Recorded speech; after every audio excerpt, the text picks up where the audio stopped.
Thanks for your interest in International Tax course videos. If you'd like to purchase the entire course, click the link in the description. If you're watching this on mobile, you can click the downward arrow here and it will show you the link to purchase the entire course. Now, what is exactly a permanent establishment? An observation in the case of Vishakhapatnam is something which even till now is referred to as something concrete in understanding what a permanent establishment is. Let's see the relevant extract of this judgment.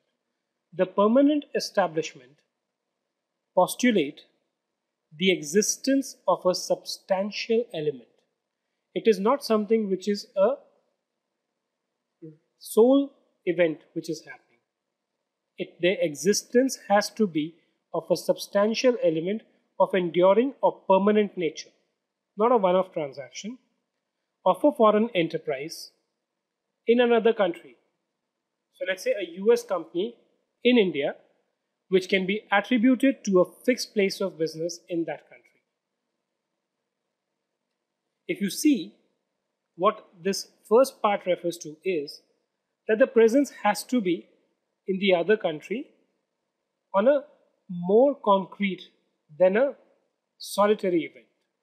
There has to be some degree of permanence in the existence, and that permanence existence should be attributable to a fixed place of business. It should be of such a nature that it would amount to virtual projection of the foreign enterprise of one country into the soil of the another country.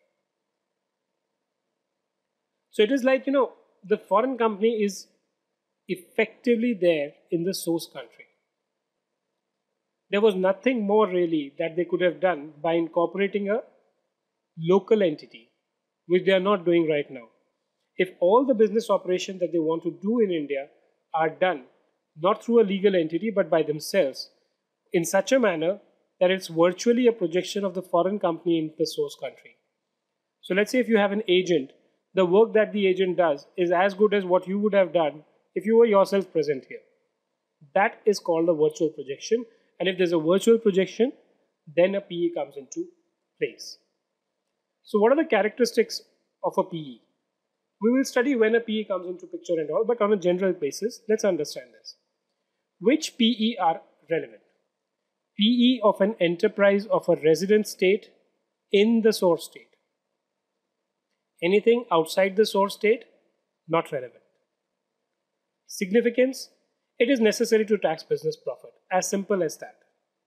If you want to tax business profit, right, then there has to be a PE in India. If there's no PE, then their business profits cannot be taxed. And when I say business profit, the ones which are referred to in Article 7. Duration, it has to be enduring, more than temporary. Impact on other forms of taxation. Now, dividend, interest, royalty, FTS. For them, all of them, you have separate clauses where the taxation work for them independently. Article 10, 11, 12 for these two, right? But if there is a PE, and these are effectively connected to a PE, then many treaties provide that the taxation of these items will not be done under their respective article, but it will be done under Article 7 read with Article 5 if there is a PE that the non-resident has and these payments are effectively connected to that PE. So what should we learn from this presentation? First is, what exactly is a PE? Why is it important?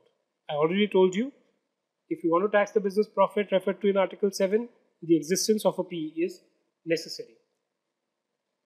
Different situations resulting in a PE. What are the types of PE? Whether it's a service PE, construction, installation, fixed place, agency. Impact of PE on other income covered under specific heads. Key issues, whether the PE has to be seen vis-a-vis the entire group activity or the only activity of the PE is to be considered vis-a-vis the enterprise of which it is supposed to be a PE. Now, if one kind of PE does not exist, so suppose a person does not have a fixed place PE, Would that mean that I don't need to see whether he has an agency PE, service PE, and anything else? The answer to that is no. You have to see all items of PE, all types of PE, to finally rule out whether the non-resident has a PE or not. Non-existence of one type of permanent establishment does not mean that no form of PE can exist.